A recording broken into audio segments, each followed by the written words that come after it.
Le 6e dimanche de Pâques nous fait entendre l'évangile selon saint Jean chapitre 14, versets 15 à 21, avec un mot qui peut être source de malentendu, ce mot qui revient 2 fois dans le passage d'aujourd'hui, le mot commandement. Quelques malentendus sont possibles avec nos contemporains ou même au sein de l'Église. A-t-on besoin de la foi pour être des hommes moraux, des gens qui obéissent aux préceptes de la conscience, à des normes morales? A-t-on besoin de les entendre comme venant de l'extérieur, comme des commandements? Et puis, est-ce que l'objectif de la foi, c'est de faire des hommes moraux? Et enfin, est-ce que l'obéissance au commandement ne nous fait pas retomber dans du phariséisme, c'est-à-dire faire des choses en vue d'obtenir un salut comme une récompense? Eh bien, l'évangile de ce jour nous donne 2 pistes pour répondre à ces objections. Le premier passage nous dit que si vous m'aimez, vous garderez mes commandements. Moi, je prierai le Père et il vous donnera un autre défenseur qui sera pour toujours avec vous, l'Esprit de vérité. Le don de l'Esprit ne précède pas l'obéissance au commandement.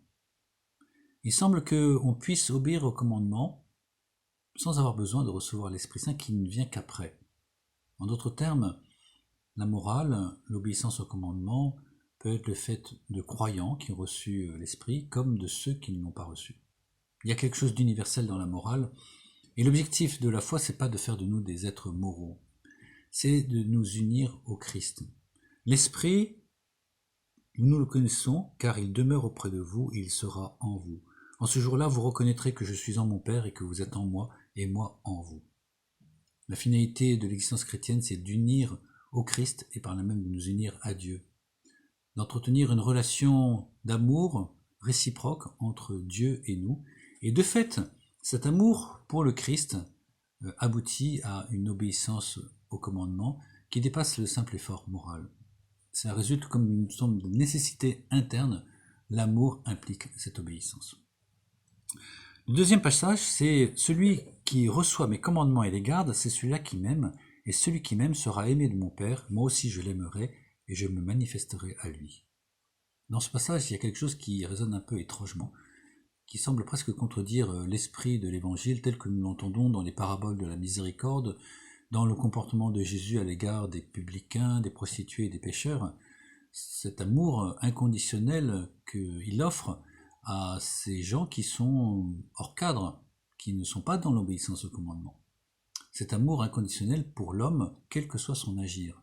Et là, il semble que ce passage nous dit que celui qui reçoit mes commandements et les garde, eh bien celui-là sera aimé de mon Père et moi aussi je l'aimerai. De quel amour s'agit-il?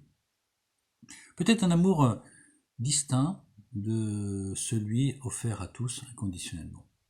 C'est l'amour que Dieu le Père a pour son Fils bien-aimé, non pas par préférence pour lui, mais parce que ce Fils bien-aimé est d'abord le Fils bien-aimant, celui qui traduit dans son comportement, dans sa manière de vivre, quelque chose de l'amour de Dieu pour tous.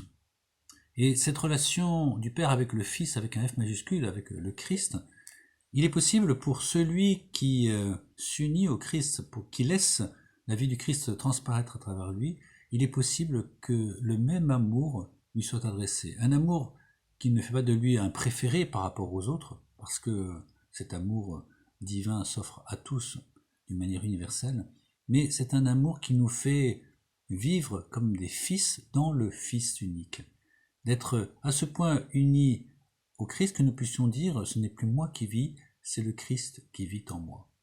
En cela se trouve l'objectif de la vie chrétienne.